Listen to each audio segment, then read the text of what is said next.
How are the COVID numbers looking in Washington State? I'm in Wisconsin, and things this last month they've really been going down. So it's looking good.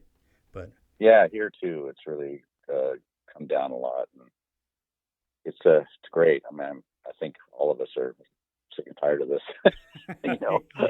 yeah, I would say I mean, I feel a little guilty because I know a lot of people really struggled through this, and I haven't been affected by it yet. Knock on wood. So, Uh-huh. but yeah, I know everybody's like, everybody's kind of got a different experience with this. But Yeah, they really do, and I'm the same way. I can't really relate to other people's experiences because it hasn't, yeah, radically affected me. I've been actually enjoying being home. yeah, I you imagine. know.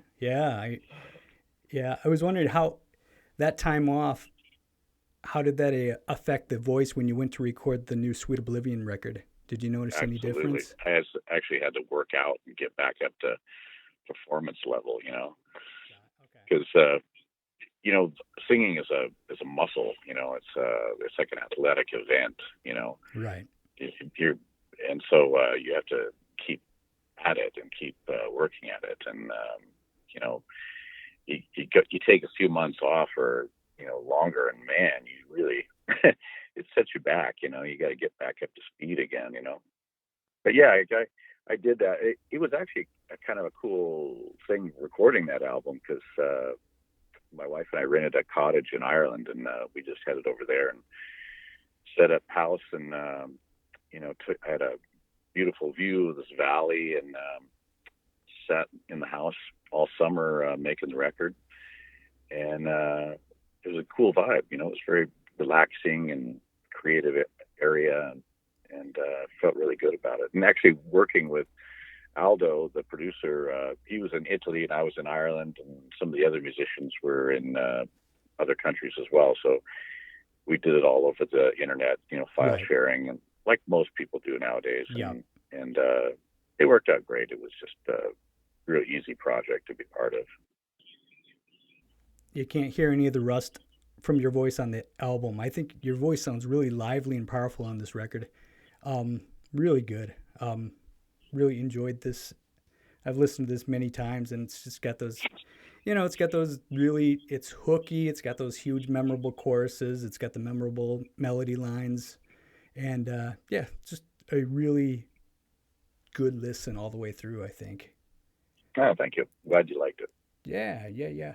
So now I want to promote this new release because it is really good, but I have listened to some of your recent interviews, and I don't want to ask the same questions and Thank you.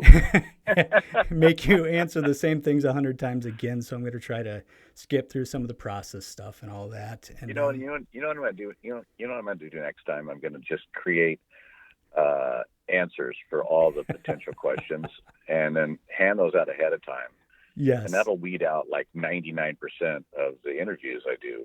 right. Because Yep. that's really what I do is I answer the same question every day. E- Eight e- times a day. yeah, that's yeah. I could see how that could get kind of Yeah, like old. whatever happened to conversation and actually knowing what the subject is that you're interviewing about, that kind of thing. It's That's kind of gone by the wayside, I think. that's a plus. Going back several decades, Rage for Order. That's one of my favorite albums of all time. I can still remember listening to the cassette for the first time like it was yesterday. The sound of that, for me at least, was so fresh and it was so different than anything else out there at the time. And still, I mean, it holds up remarkably well. Did the band have a clear vision when you were going in to make that album of the sound you were going for, or did it just evolve in experimentation? Because it's a lot different than the previous record. Oh, absolutely. Yep. Yeah, well, some of us had a clear vision. I, for one, did. My Chris DeGarmo and myself, Sure. we designed that record, and that was a direction that we were really intent on going for. We coined this term "no limits" in regards to our music then, and it was a slogan we kind of hung on to for most of our career. Right. Was not giving in to other people's expectations of how you should sound, you know, Right. that was limiting. And so we wanted to push the boundaries of what the perceived new wave of British heavy metal was at the time, and really go outside that. So we used technology, really, which became something that was a kind of a cornerstone in the Queensryche sound, was the use of new technology and putting that to work for us. And we ended up making digital recordings of our environment, what was happening around us, and working those sounds into the music compositions. And that really, I think, made the record sound very different. Right. I've always been a keyboard player, and that was the first thing whenever I was in a band, I'd play keyboards, and I didn't start singing till I was all in my 20s. Oh, and okay. So I was always into keyboards and programming and that kind of thing. So I just kind of went crazy with all the new keyboard gear they had out at the time, and bought a whole bunch of different gear and put it to use with the records. And yeah, we had quite a heyday at that time, creating that record and making it into what it was. And I think it became really the record that showed what Queensryche was going to be. We Right. really took our music to another step, because before that we were really some of our influences. You can really hear like Black Sabbath and Iron Maiden influences. Judas Priest, and all the metal at the time, the early 80s and late 70s. We were a product of that, and really just trying to break out of that box, that we found ourselves in. Right. Yeah. I don't recall. I don't remember the actual first time I heard the term progressive metal. I can't really recall it until it was in reference to maybe Rage for Order, maybe Operation Mindcrime. Mm-hmm. Did you know at the time you were breaking new ground by like combining like the Judas Priest and Iron Maiden thing with Yes and Genesis, and was that intentional? Did you realize at the time that this is kind of new ground that you're breaking? Well, it wasn't a thing that I don't think we set out. When I say we, I'm talking about Chris and I. We didn't really set out to make those kind of changes, and I guess it wasn't like a premeditated sort of action. It was more of a just organic. Well, this is what happens when you put two writers together that are influenced by not only Iron Maiden and Judas Priest, but also the Beatles and Skinny Puppy and Prince and Sure. Earth, Wind and Fire, and Yep. we have a lot of influences between the two of us music that we love, and we had Chris kind of came from a real heavy Beatles influence and Kiss. Can hear that. and I turned him on to Peter Gabriel and Skinny Puppy. Yeah. So we came from really, I don't know, opposite ends of the spectrum, but could appreciate each other's influences, quite a bit. Like I really got into The Elder by Kiss. That was an album I really grabbed onto, and Destroyer. Those are two albums I really liked by them. I was also wondering, after you had the huge success with Empire and you're going in to do Promised Land, was there a lot of pressure from the label to kind of come up with those hits again and stick with that same formula? Because Promised Land it's definitely darker and less accessible than Empire was. I love that record though, but I mean, no radio station's going to put on Promised Land, and for the whole 8 minutes of that. Yeah. Mm-hmm. So did you feel that pressure of having to come up with these hits again, or? No, nobody ever talked to us about it. Really? Nobody ever said, what the hell are you guys doing? Yeah. But we actually, that was the sort of the operating system of our whole career. We never had a record company say to us, hey, we need more singles. They never ever said that. We just did all that shit on our own. Right. Wrote a concept album on our own. Yeah. recorded. The mechanic changing our wheels and tires in a garage in Vancouver, and used that as a snare sound on songs. Right. And we decided we wanted to write the Empire album and make every song a radio song. Right. We just did that Yeah. on our own. We didn't have there wasn't any cattle prods or record company breathing down our neck. No, we never even talked to the record company most of the time.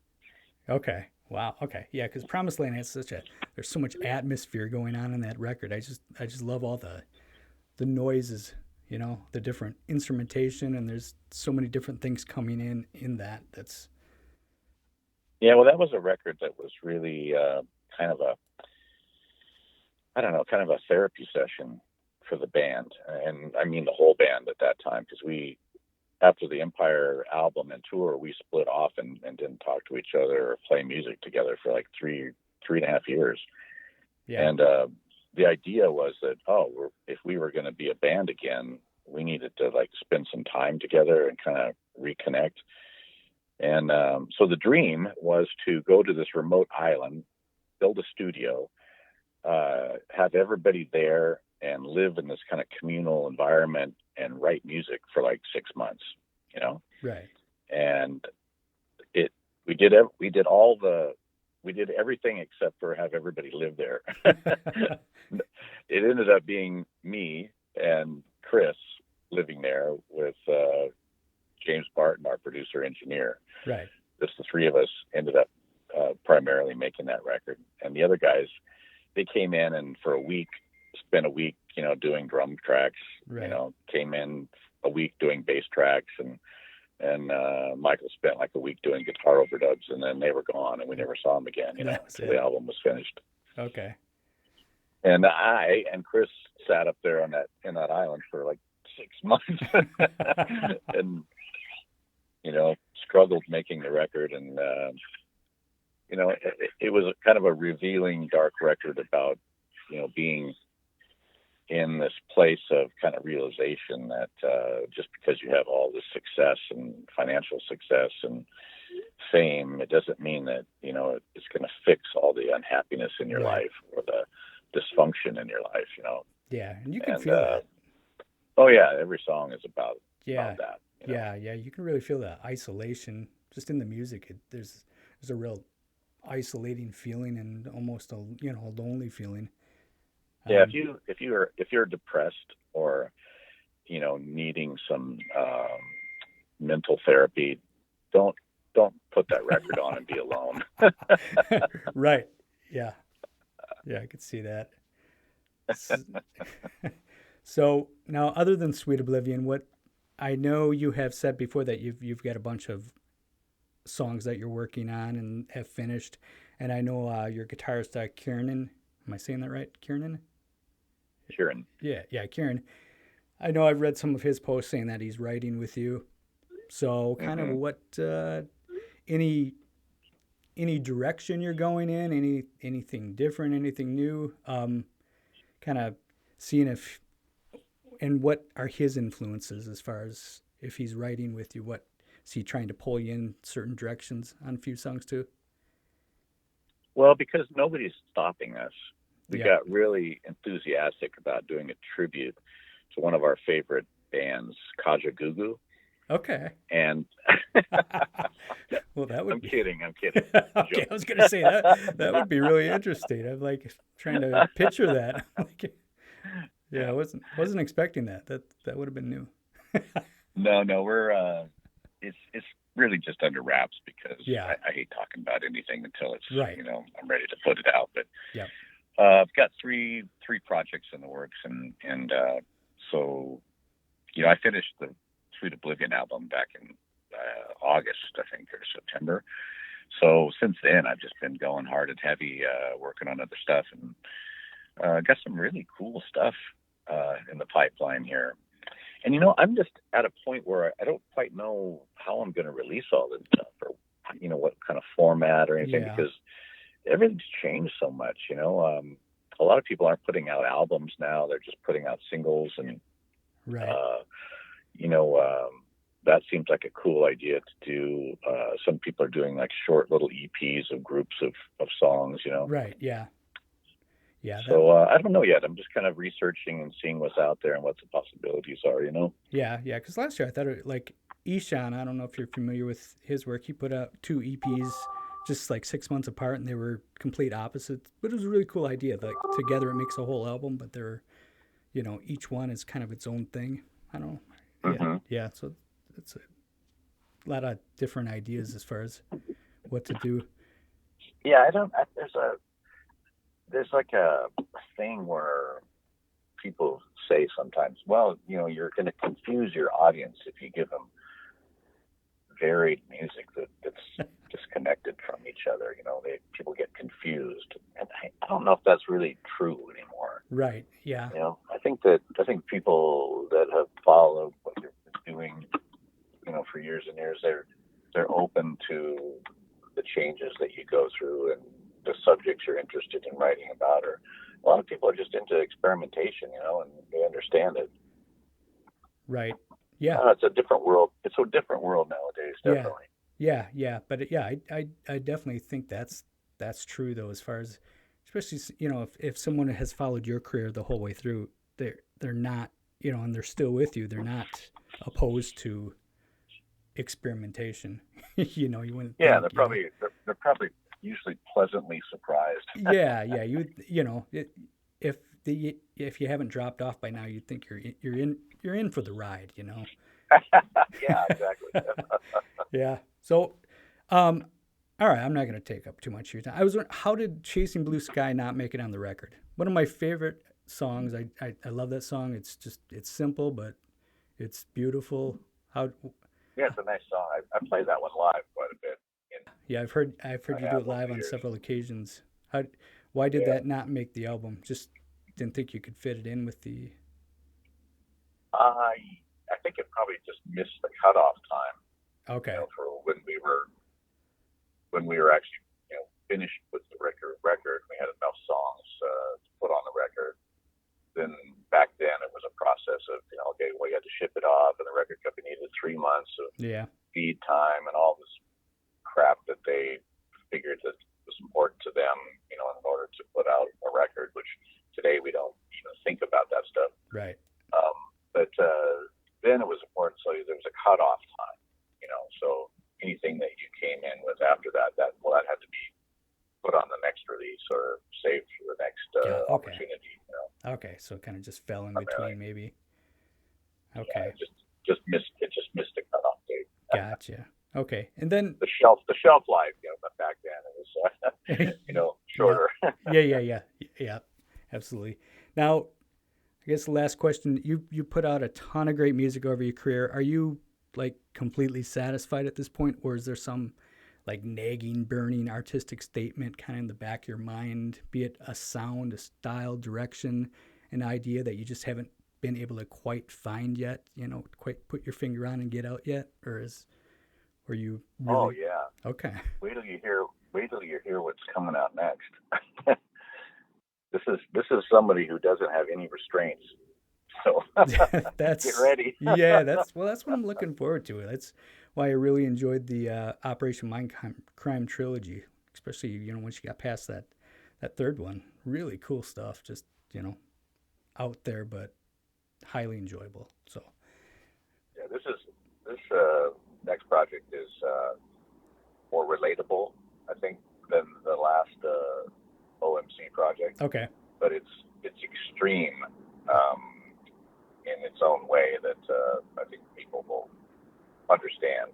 Oh, get nice. the extreme. Okay.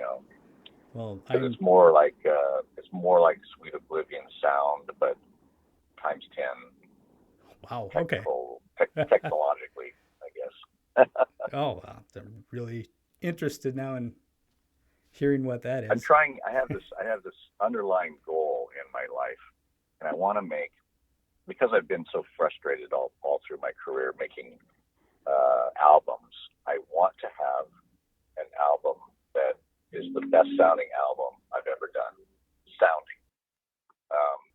I want it to fill up the speakers and to be like, if you listen to the Empire album, Yep. by today's standards, it's a good sounding album, but man, where's the bass? Right. Yeah. Yeah. It is. Yeah. I can see that. You know, Yep. where's the bottom end? Well, back then that was state of the art. That was, of course, 30 years ago. Right. And the times have changed, man. People have much better stereo systems now. Oh yeah. Even in my car, my stereo system just it's so much better than most of the studios that we were recording in back then. So yeah, that's true. It's funny, but yeah. You know, sound has really changed. You know, and so my focus is really on my next release is about that. It's no holds barred, making the best sounding record it can possibly. Well, I'll tell you what the thing is. It's if you got a minute, just one more. I'll elaborate on that. Is that incredibly frustrating as a music person that you spend months shaping the mix on a song and getting it so it sounds just perfect and all the instruments are balanced and you can hear what each instrument's doing, and you take that mix and you put it on your car stereo, and then all of a sudden, oh, wait a minute, where'd the hi-hat go? Yeah. It's gone. Yep. Oh my God. You take it to another stereo system and, oh, I can't hear the vocals well. Yeah. Oh my God. And the guitars are too loud now. What's going on? And it's that way. Music changes and sounds different on each system you play it on. Yeah, absolutely. So what you have to do is you have to play it on a number of different systems when you're mixing it. You get a kind of an overall balance so that it sounds good on every system. You know. Right. And it takes a while to get that, and a lot of research. You know. Yeah. So that's what I've been doing is spending a lot of time figuring that out, working with people to figure that out, and shaping my next release so that it'll be something that people love to listen to. You know. Right. Very good. Yeah. I think Steven Wilson may be one of the best today doing that. Like his. I don't know. Oh yeah. Yeah. His with Porcupine Tree. And, yep. Solo stuff. Yeah. Yeah. He makes really interesting albums. Yeah. I like what he does. Yeah, and the sound is just impeccable. I mean, the production, you can hear everything, every nuance of every note. It's so good. But yeah, definitely. All right. But that's what I'm working on. Very good. That sounds great. So yeah, your new album I really enjoy comes out. It's Sweet Oblivion. Relentless comes out April 9th, so about a month away. But so everybody go out and buy that, and thank you very much for your time. Oh, my pleasure. I'm glad we got to connect, and have a great day, and hopefully see you on the road. Yes, absolutely. Sounds good. All right. Stay safe. Stay healthy. All right, you too, Geoff. Bye. Bye-bye now.